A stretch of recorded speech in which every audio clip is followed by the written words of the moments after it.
news team, bringing you the latest in news.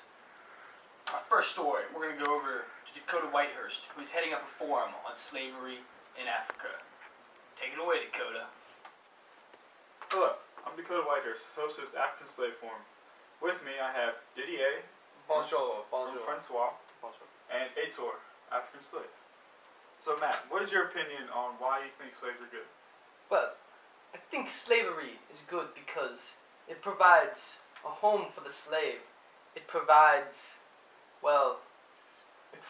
well-needed, putting them in their place, shall we say. And also, it's a good income for myself. How much are you making now? Oh, I make about 800 pounds every couple of weeks. So, Aitor, why do you think slavery is bad? It's not good. Why? He beats me Like, how? Like, with the bat.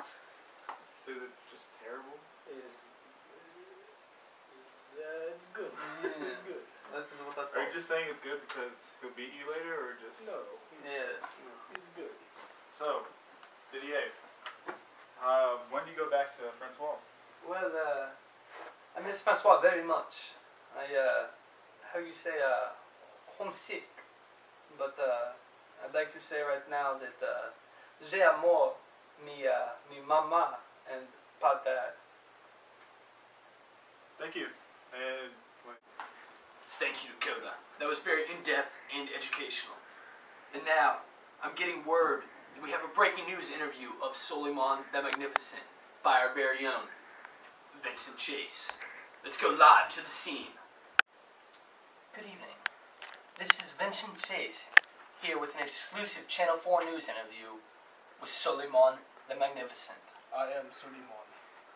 Now, Suleiman, can you tell me why you're known as Suleiman the Magnificent? I mean, come on, are you really that magnificent? Because there's been a lot of great rulers throughout the time of an earth, and they haven't all been called the Magnificent.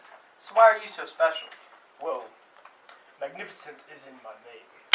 And also, I'm responsible for being a kind of law and order to the Ottomans that has never been seen before. That's very nice. I would explain it. But I mean, come on, you had to have done something in war. It can't just all be about law and order. Why don't you tell me about some of your conquests in war? You see, I was a great general. I completely annihilated the Hungarian army and took over the country. So, one question. What basically goes on in the day of a great Turkish emperor, should I say?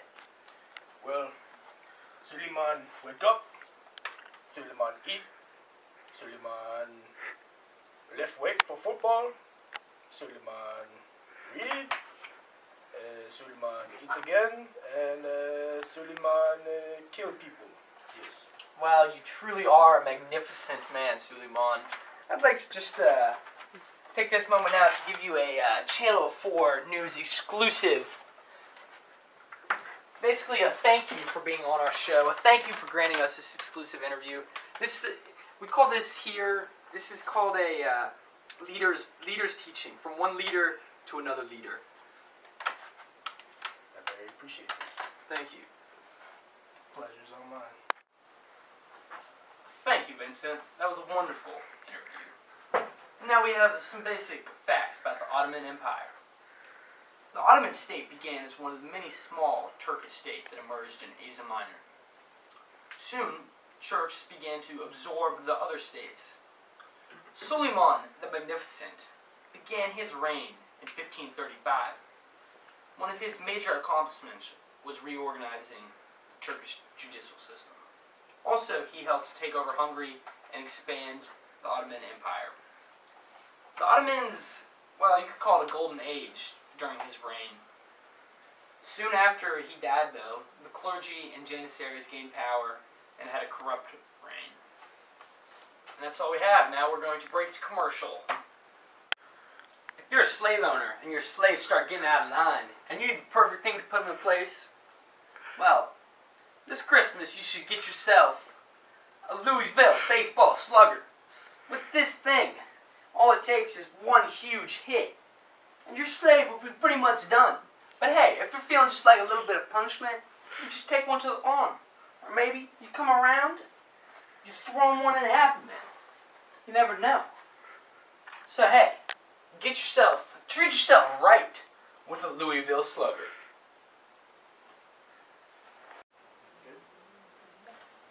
Hello, my name is Ator the Great. I'm here talking about the Renaissance. Here's some quick facts. The Renaissance started in the late 14th century. It brought Europe out of the devastating Dark Ages. Renaissance means rebirth.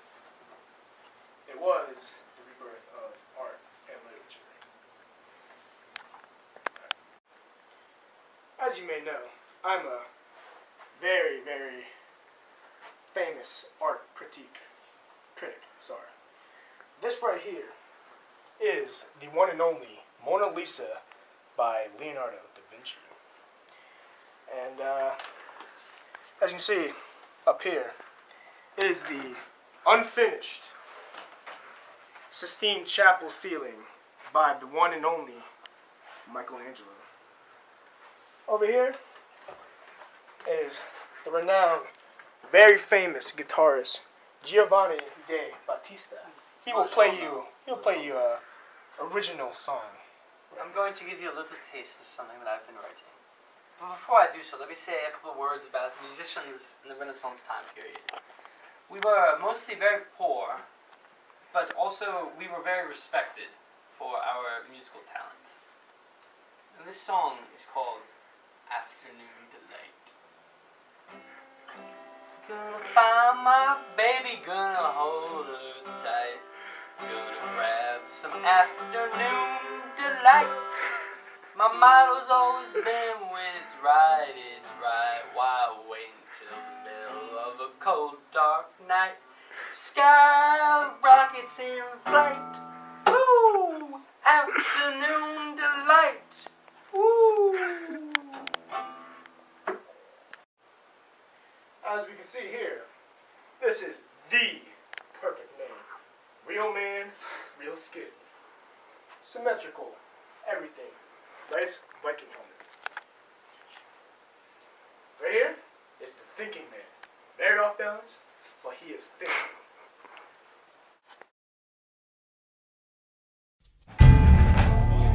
"250 years ago, three great powers fought an epic conflict to decide who would control North America: the British, the French, or the native peoples who called this land their own. For 5 bloody years, the battles raged in our own backyard. Lake George, Ticonderoga, Crown Point, and finally Quebec and Montreal. Hey ho, and away we go, me bonny laddie, me heelin' laddie. Hey ho, and away we go, me bonny heelin' laddie. For the British, 1756 and most of 1757 is a frustrating period of low-intensity warfare across the North Country. Much of the fighting takes place in deep woods, which puts the British regulars at a particular disadvantage. Their highly disciplined marching does them little good in wilderness fighting.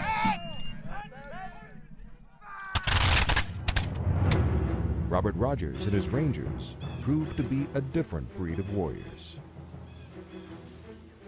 He was taking hard-bitten Yankees. He had freed slaves. He had Indians that he made officers in his ranks.